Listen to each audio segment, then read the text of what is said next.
Olá, eu sou Arthur Garrastazu Gomes Ferreira, sócio fundador e atual presidente do Conselho de Gestão da Garrastazu Advogados. Eu sou a Letícia Bernardes, sou sócia coordenadora do Núcleo de Direito Penal da Garrastazu Advogados. Hoje nós conversaremos com vocês acerca de uma importantíssima prerrogativa criada por um recente provimento do Conselho Federal da OAB, que é o provimento 188, que permitiu aos escritórios de advocacia promoverem diligências de investigação. É algo absolutamente novo que, de certa forma, alinha as atividades dos escritórios de advocacia àquilo que normalmente se vê nas séries e nos filmes norte-americanos, onde as empresas de advocacia protagonizam diligências investigatórias, objetivando a coleta de provas para instruir procedimentos de interesses de seus clientes.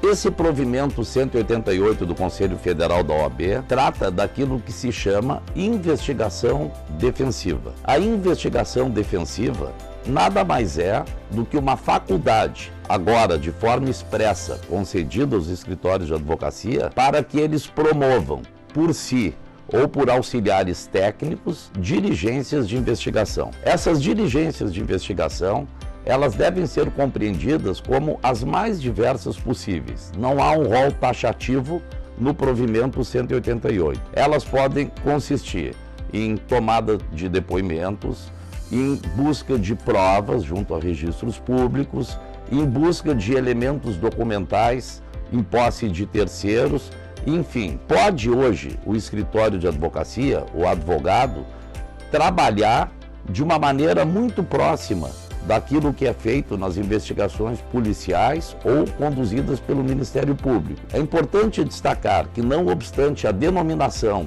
desse rol de prerrogativas seja investigação defensiva, essas providências que podem ser adotadas pelos escritórios de advocacia, elas não se destinam apenas à defesa dos interesses de clientes porventura investigados em diligências policiais ou do Ministério Público. Elas vão muito além disso. Elas podem também ser adotadas na busca de elementos de prova que venham a tutelar interesses proativos de clientes do escritório, seja para dar um amparo maior, mais técnico, com mais profundidade, a futuros requerimentos de abertura de inquéritos criminais, já trazendo provas iniciais ou até provas que sejam relevantes, ou, no caso de um sucesso pleno nessas diligências preparatórias, até mesmo uma representação direta ao Ministério Público,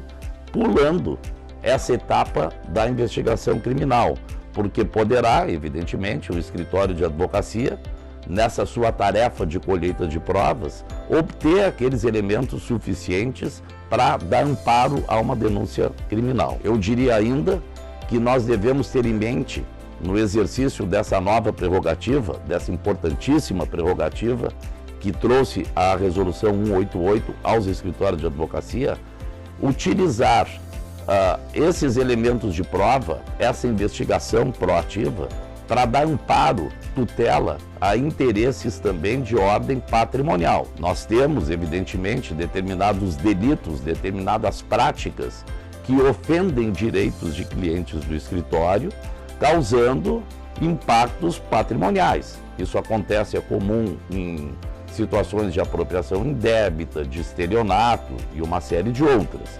A partir daí, a partir da busca de provas que deixam, a partir então da busca de provas que deixem claro a existência de um eventual delito que causou um impacto patrimonial no nosso cliente, fica muito mais fácil para o advogado a promoção de conciliações patrimoniais. Quer dizer, nós vamos buscar a reposição do dano patrimonial, muitas vezes abdicando até de eventual representação junto às autoridades policiais ou investigatórias oficiais.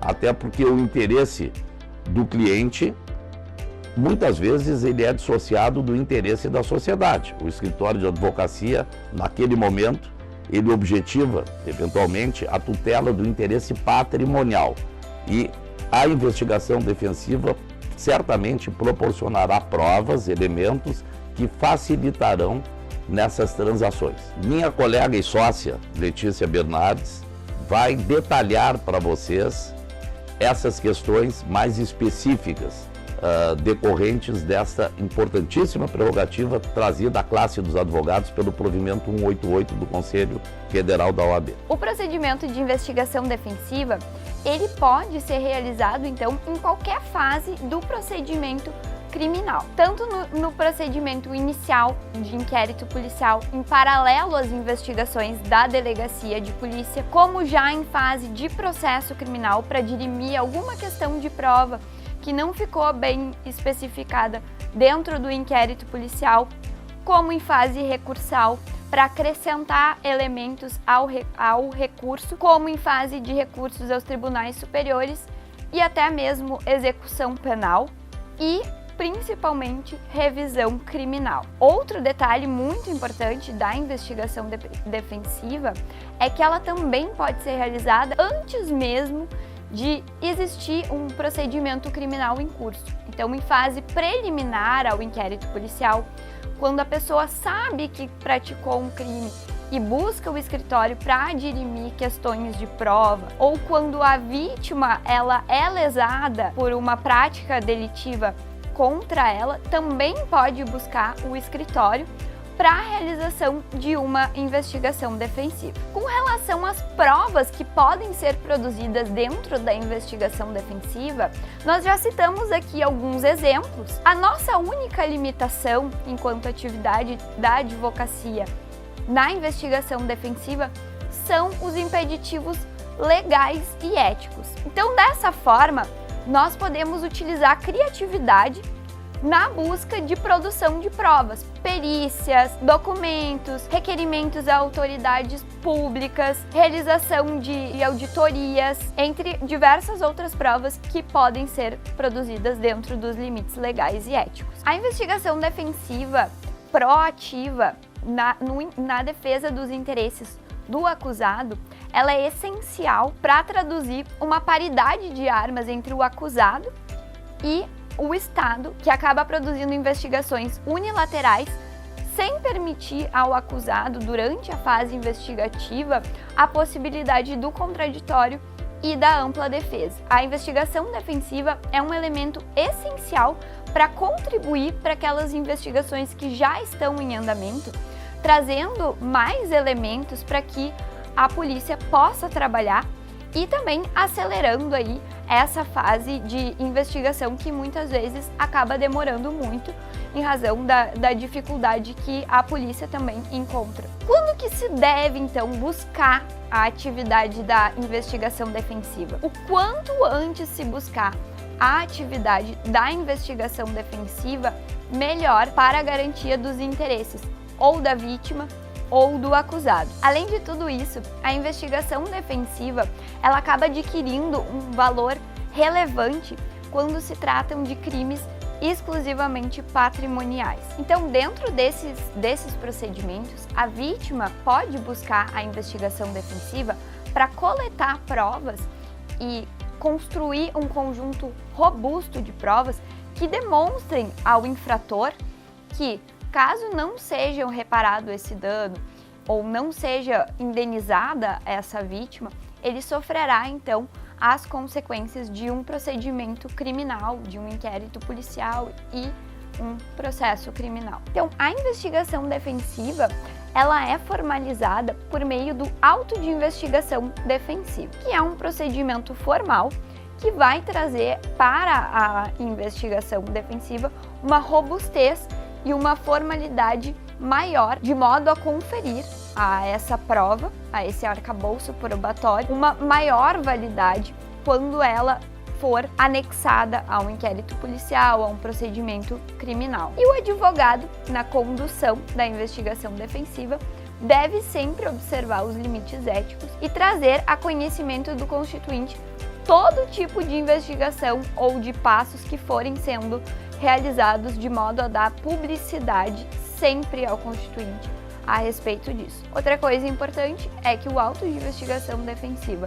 ele somente pode ser levado a conhecimento das autoridades com a expressa autorização do constituinte ao final. Então a gente percebe que a investigação defensiva, ela rompe algumas barreiras e traz ao advogado uma possibilidade de protagonismo dentro dos procedimentos criminais, principalmente. Pessoal, é importante que deixemos claro a todos a relevância dessa nova prerrogativa recentemente conferida à classe dos advogados. O escritório de advocacia hoje tem a prerrogativa de instaurar formalmente procedimentos de investigação, chamados investigação defensiva, mas cujas provas que venham a ser colhidas no bojo desse procedimento podem amparar as estratégias, não só no que se refere à propositura das representações ou defesas penais, mas evidentemente que também